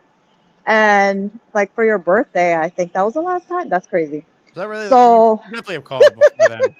I probably called after. I don't remember. But in either case, I'm here to spread some holiday cheer and some Jets cheer because I'm going to be going to the game on Sunday. Nate and a bunch of us are going. So I just got to get a game ticket. So hopefully we squish the fish. Maybe I should wear this hat. I don't know if it'll bring me some good luck. It has green on it. I think you should. Why not? I'm gonna, and it lights up. I'm gonna be lit up. So we good. Yeah, so I'm just calling in and miss everybody. And 'tis the season. Dave And it's Briggs also says you look very seasonal. Nice. I am. That's why I was like, wait, I got a call here, and then the tree was here, so it's perfect. I had to, and it's also my birthday month. I'm Christmas Eve. My birthday's Christmas Eve, so I have to celebrate all month long. Hey, what's up? So it's gonna be very huepa, poquito, and pernil, and all the good stuff. So anyway, go Jets, squish the fish, and I love this Mechie and Mitchell Eminem Mechie mania. So hopefully we'll see some more of that. Love Yeah. it. Take care, Zed. You're awesome. Let's go. Let's go. It's up to you, New York, New York. What a New York call that was from Jenners. You get the horns in the background. Jedaholic, if Mendoza's truly like golf, that's a perfect fit for Engstrand. I agree. I completely agree with that. ISU had the Knicks do last night. They lost. But am I concerned? No. Because they're about to trade for Giannis, so we'll be fine. Brunson had a bad night. Probably one of his worst games as a Knick. Bridges was great. Cat played well. But it happens. It's early. The Knicks just need to be healthy right now. They got a ton of injuries. Be healthy by late April. That's the goal. Hey, we have a new channel emoji if people are a fan of this. We updated the Beast emoji the other day. How about the 3-time ear infection survivor emoji? Beast, what do you think? Beast? Beast? You're always on the air, Jason. Beast? Hello? Hey, what's up? Apparently not Beast. Some super chats to get caught up on. David D in our raffle for 2. Thank you, David. Hope you're doing well. Jake, through 12 games, which Jets players, in addition to Brees, do you want the Jets to sign to extensions in the coming weeks and months, including 2026 UFAs, expiring contracts? Well, I think Brees is the biggest one. You already alluded to it. I'd bring back Isaiah Williams and Kane and Wanu. I'm certainly going to bring back Nick Folk. He might be under contract for one more year. I got to look. I think it was a 2-year deal.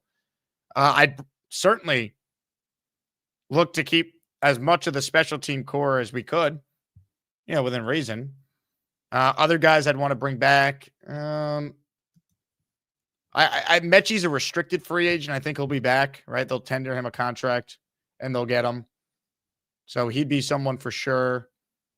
Trying to think of the free agent. I'd bring Myers back too. Bare minimum, he's a solid depth offensive lineman who could play center or guard, or he could spot start for you easily. He's done it all year. Simpson, I'm iffy on. I'm not against it. I think they could draft someone too, and that guy can compete with a Simpson or a Myers. AVT, if he would take a 1-year, $5 million prove-it deal with incentives on playing time, I would definitely be looking to bring him back too, because you have all this cap space now. Ruckert, if he would take $1 million to be the third tight end, and I could still add a legit tight end too. I'd be interested in signing Kyle Pitts. You know who I really want on the defensive line? I want the Jets to sign this guy, John Franklin Myers. I think he'd be a perfect Jet. He's a free agent. Plays on the Denver Broncos. I just have a feeling he'd have success with the Jets if they brought him in. I don't know why I feel that way, but that's a guy I'd bring in. Put him with Jermaine and McDonald, and let's add some depth to our D-line room. JJ says, can you believe Flower, Addison, and Jigba, Q Johnston were all available? We took McDonald. Douglas sucked, only had 1 good draft. Muji fixed wide receiver with 2 trades. He definitely improved wide receiver. I don't know if it's a finished unit yet, though. I think they need another receiver still. I like A.D. Mitchell. I'm not just going to say he's our 2. I think best case he's our 3 next year, unless he just proves Sunday is what he's now going to be going forward, which would be awesome. I hope that happens. JR checking in. JR has been a member for 26 months. And you see that photo there? That's Genergy and me in his icon there at the Knicks game last year. The aforementioned Genergy who just called in. He says, I believe in AG. He definitely needs to get a young quarterback in the draft to keep the momentum of what he's building. A vet or wait till 27 will kill that. Too risky. And there's no guarantee you get the guy you want in 27 or that next year's class ends up being better. We say this every year. Big fella says, since it's the holiday season, can we get Beast to sing a Christmas carol to kick it off? We wish you a Merry Christmas would be great. Beast, would you sing a Christmas carol? Ho, ho, ho, big cho, cho, cho. Well, you know, big fella, I'd love to ask him, but we don't know where the Beast Man currently is. Beast? Beast? I hear something. Beast? Beast Breaker? In the meantime, David T has gifted 5 channel memberships. Hey now, let's go, David T. Hello? You play to win the game. Money, money, money, money, money, money. Hey, these are from David T. If you got one, make sure you say thank you. Johnny Boy, WW, Bullwinkle, Elfin Soon, Nicholas Rocca, Esta BNB. All receiving a channel membership from the David T. All right, last chance to get in on the program here. We were supposed to have Jeff Parles today. He had something come up. So then I had Michael Nania on the show, and he had internet issues. So he came on the show, and as he texted me after apologizing, he joked his appearance was shorter than Rodgers' 2023 season. Which, you know what? He's not wrong.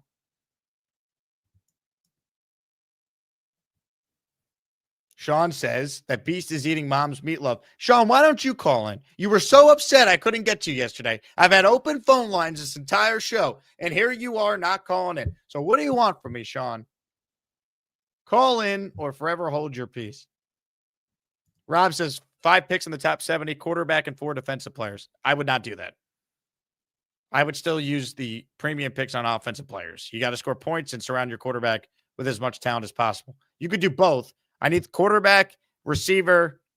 I'm open to tight end, center/guard. I need spend money in free agency to fix the defense like what New England just did. And the Jets have a lot of money to do that. And then go out there and add offensive talent in the draft. Dave Briggs said that Nania's beard interfered with the StreamYard connection. You might be right, Dave. Hennessy says, did Bang call in? Of course not. Bang is an internet coward. He hides behind his Twitter fingers. He'll never call in.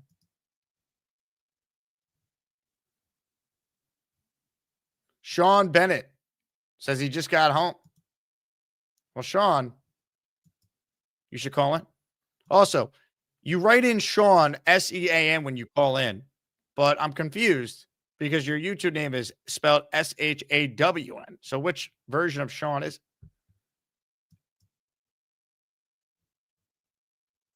Ladies and gentlemen,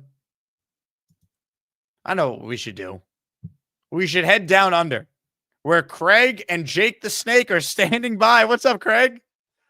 Mate, he's out of control. I haven't had him out for a while. Hang on. Say hello to him. Say hello, Jake. Jakey. He's very happy to see you. Look, can you see his tongue going off? Oh, he looks thrilled. No, he wants you bad. He wants you bad. He's also he's a bit fired up because he has dinner in the form of a rat about once a month, and like we keep them in the freezer, you see, so they've got to be defrosted. So you put a rat on the top of his tank to defrost because his tank is warmed up. So he knows. He can literally smell a rat. So he had to make an appearance. He just shed the other day. Look at those colours. Are they incredible or not? So, how's things in my hood? How's the kitchen? First things first. Oh, Everything all everything's right? great. Yeah, I mean, every time I walk by Hotel Edison, I mean, people come up to me and they go, "Where's Craig? When's he coming back?" And I go, "He'll be here soon." You got to say good day to the door guy for me. He at Edison. He claims to be friends with Aaron Judge somehow, and he let me he let me park the big black Suburban there on my most recent trip. So I'm only 5 months away, mate, from my next trip, and I'm gonna see everybody on this one. So people keep me posted. If you live anywhere between Washington DC and New York, let me know, because I'm going to get a car. That'll be my trajectory for the trip up there. And I received my New York Jets flag for my new flagpole, and I said I would fly it anytime that we win. Nice. So it is flying. Like, I can see her out there fluttering away. Sorry to all the tank truthers, but I'm just not one of them. I was happy not just to see a win, but like a normal win. We had offensive drives that resulted in touchdowns. Yes. You know, we worked the ball down to the 0 mark at the end for the field goal, like normal type of win. So I'll take it. I'll take it.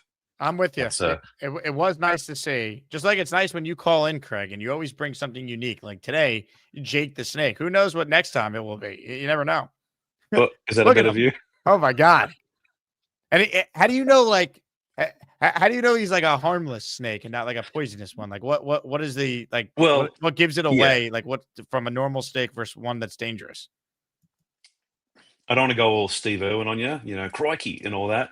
But he's a python, so he's not venomous. So the way he kills you is he'll choke you to death. That's what he does. So at this point, I can overpower him, but he'll get about 9 feet long, and he'll get a diameter of like my coffee cup. Oh, wait a second. Hell yeah. He'll get that big. He'll need a new tank, things like that. But he's like, people don't know this, but pythons, you can domesticate them. Like, he's about as dangerous as my cat or my dog.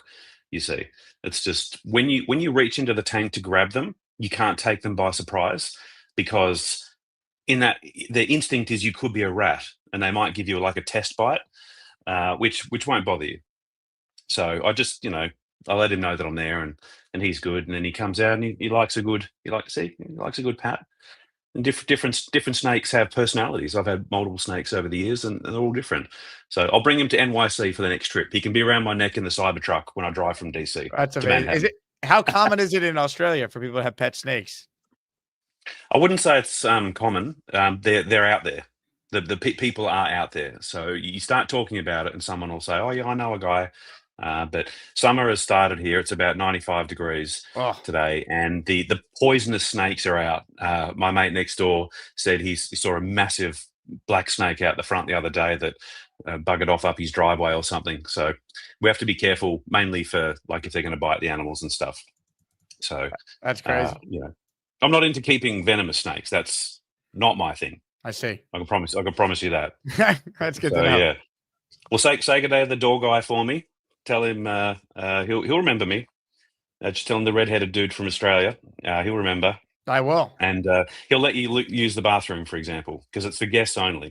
So there's a little hack for you. It's good to know. Appreciate that.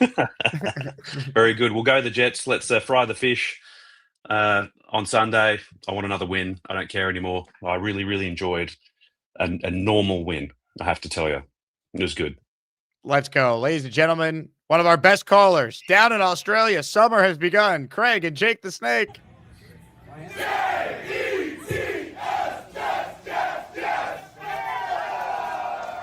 Oh, man, that's a great Craig call. That's awesome. I'll tell you, Craig comes to New York, comes to America more than like my friends who live in Houston, let's say.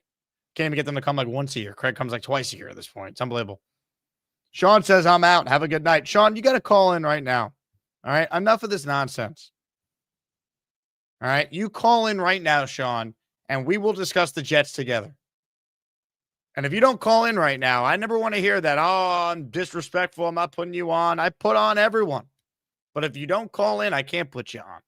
And when you're on and we have like 15 other calls in front of you, it's not that I don't like you, Sean. It's that There's a pecking order here. People waiting online. We got to be fair. All right, let's get to the bottom of the Sean conversation. Is it S-E-A-N? Is it S-H-A-W-N? I need the answer. I also need to know where Beast is. Beast, are you back? Beast? Beast. You tell me how crazy I am.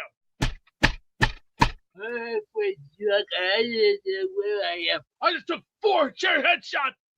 Okay. New Hughes thinks that Sean, he's in his drinks. He could be. Black Gypsy says everything in Australia is trying to kill you. That might be true. That might be true. Sean, where are you at? I'm just like moving and grooving. Get your football. Oh, man, Let's Jay, work on ball you wanna security. get- We cannot have any fumbles. Ball security, Jay. Yep. Secure your balls. This is the ball. If you hold it like that, it's going to get knocked out. Protect it. Like this. High and tight. Yep. So this is my football right here going in the toilet. What? No. Ball ball security, man. High and tight. That's why we keep losing. The whole point of this exercise is to manifest change. We're trying to get a win. Scatterboo time. Giants No, it's not scatterboo time. You just put the ball in the toilet. Flush your toilet. Let's go. Is it going? It's not. Is it going down? Oh, damn it! Smell that toilet water? Oh, good God, man. I'll tell you what, if the Jets do win, Sean, you're calling in every week and you're putting the football right back in the toilet. Unreal. Nate says Quantez Stiggers, Pro Bowl vote. Vote for the NFL's best Pro Bowl gunner. Chris with a super chat just caught up on this morning show. Can we intentionally get someone to instigate things between Briga and Gary monthly? It's unbelievable content. When Gator gets done with that master edit, that will be one of the most anticipated recap videos we ever post. If you missed it live, you better go watch the first show today because it was remarkable. Jeffrey C. Urena is in the raffle for one. Thank you, Jeffrey.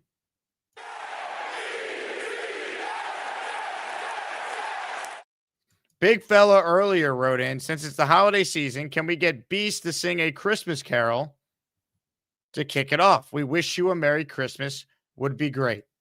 Ladies and gentlemen, let's ask the man himself.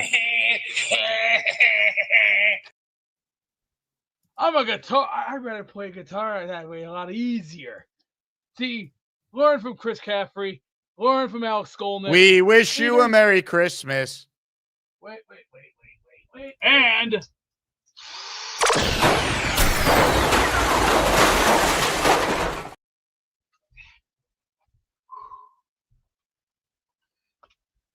you see this baby?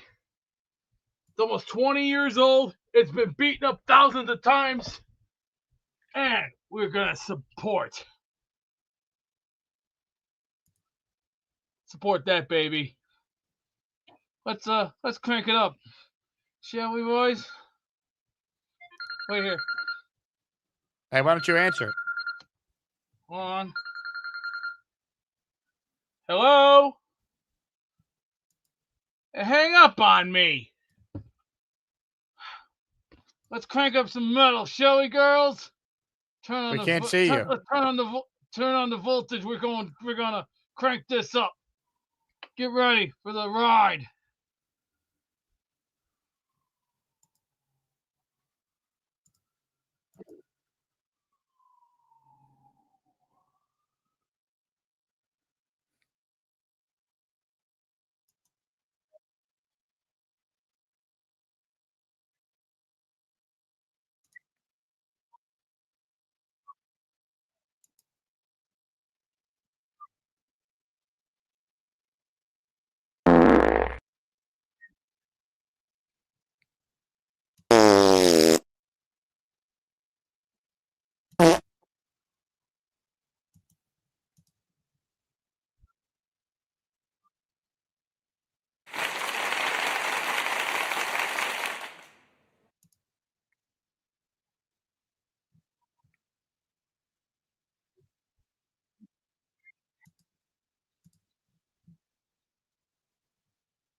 We wish you a Merry Christmas. We wish you a Merry Christmas. We wish you a Merry Christmas and a Happy New Year.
That is what you call a band from one of my favorites, Iron Vortex.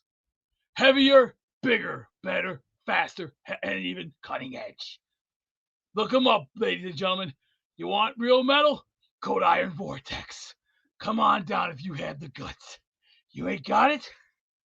Get in back of line. If you want to be with us, come on down. Come on. Let's see if you're man enough. If you're not man enough. I ran out of oregano. I was like, ow. You know how that fun is. It never ends. Yeah. It's always one thing after another. You know how that works. Yeah. All right, what do we got here for grand total? 28.45. 28.45. I'll take care of you. Don't worry. 1 second. 1, 2, 3, and 4. He just told us it's thin. Service with a smile. That is the sexiest thing you're ever going to see.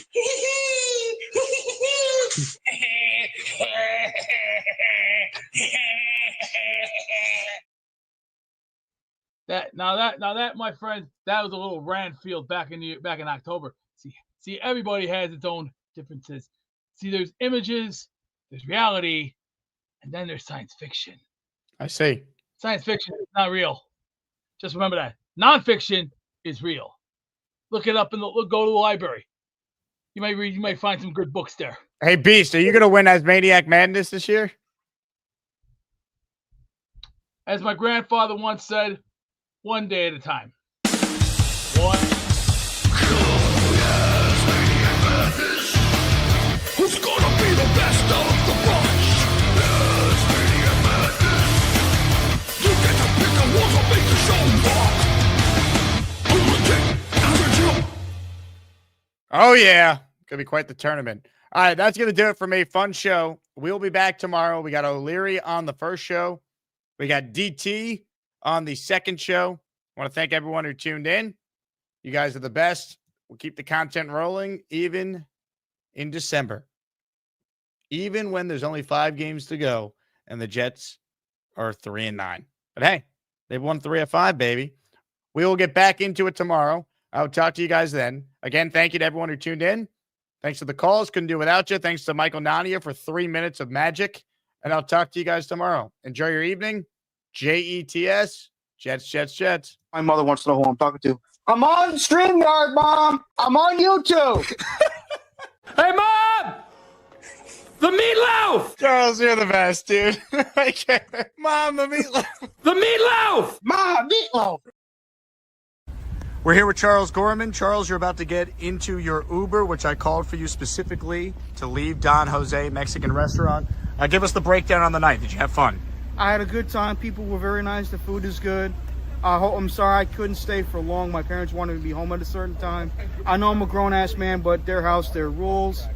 If you guys want to, do something like this, I'll try to come to it. Anyways, have a good day and stay healthy and God bless. Charles, thank you for the time. You're welcome. Ladies and gentlemen, there he goes. Charles Gorman, everybody. One of one. A legend of our time. Go Jets. God bless America. Reed in Battleboro. What's up, Reed? Hey, Chris. How are you? Good. How are you, buddy? I've been better. Having a hard time sleeping since I moved out here from Glen Oaks. Oh, yeah? But I know all about having trouble sleeping, buddy. I was calling about the Jets, but I actually had a basketball point, too, real quick, if you don't mind, about St. John. So before the season started, I made a friendly wager with my friend who's a Chiefs fan. His team is Xavier. He's a big Xavier fan. Okay. And he's like, Xavier's going to win the Big East this year. Put your money where your mouth is. So we bet $1,000 on that. Not the regular season, the Big East tournament. I mean, he's got Xavier, coached by Big Cho. They got Lane Kerner, Charles Gorman, Bobby Midnight. But they're a good team, but I think the Johnny's got them. I'm hoping. Who knows? You're hoping they get picked off on Thursday against Xavier. Yeah, in regards to the Jets point, we need a quarterback. I get it. We've been there, quarterback hell forever and whatnot. I know a couple nights ago you were saying you would pick Sanders, I think. Yes, if Sanders is there at 7, I would take him, yes. I don't know. Cam Ward, 100%, I would take him. But what about this kid from Arizona State, Dixon Hole? His receivers with the Bonesy brothers, Joe and Anthony. And Jaden Daniels left LSU at Arizona State because this kid was outperforming him. The only problem is he's like an 8th-year senior because of that whole COVID thing. So he's like almost like a Chris Winkie type guy or like Rick Kent from Brigham State. What are your thoughts on him? I don't have real strong opinions on him. I'll be telling you honestly, I haven't broke down the film, but I'm not going to take him 7. You want to take him later? You want to take any one of these quarterbacks? It doesn't have to be him. It could be whoever you want. Listen, pigmouth, shut up. Keep your mouth shut. Number one, when you call people old, this is what you get. You don't scare me. You don't scare me. You don't scare me, Dave. You're always going to see this face. All right? I'm always going to be right in the J. No matter who's the Jet quarterback, I'm always going to be here. You know what I mean? Listen, buddy. Like trying to run me out of the show. You're an idiot. You don't know anything about football. You never did. Mr. Zero. Mr. Zero. There he is. I'm serious. Mr. Zero. That's you. You have bad Wi-Fi. Take that hat off. Put that Jets hat on. Let's see it. Come on. Get that cap on. Go to work. Are you work? You know how to work? Twice in the afternoon, baby. Who wants to ask me a question in the chat? It's all I need. One punch. One punch. One punch. One punch. One knocker. One punch. I make you give go me some time by myself. One punch. Wow. One punch. Dave Brigger bringing some passion. Thank you, Dave. Weeds more likable than you fucking old con. Fuck yourself, you piece of shit. Fuck yourself. Fuck you. Well, that escalated quickly. Jesus. Come on, gentlemen. Well, first of all, I'm not a trade you asshole. Yeah, you are. You are. You're a fucking asshole, too. So fuck you, asshole. Watch your fucking mouth. That's the end of that rumble. Jesus. Oh, my God. Fly around, baby. I am not doing that. I don't have the space. Start from where your chair is and then run and then jump onto the bed so we see the Puerto Rican flag. Captain Puerto Rico.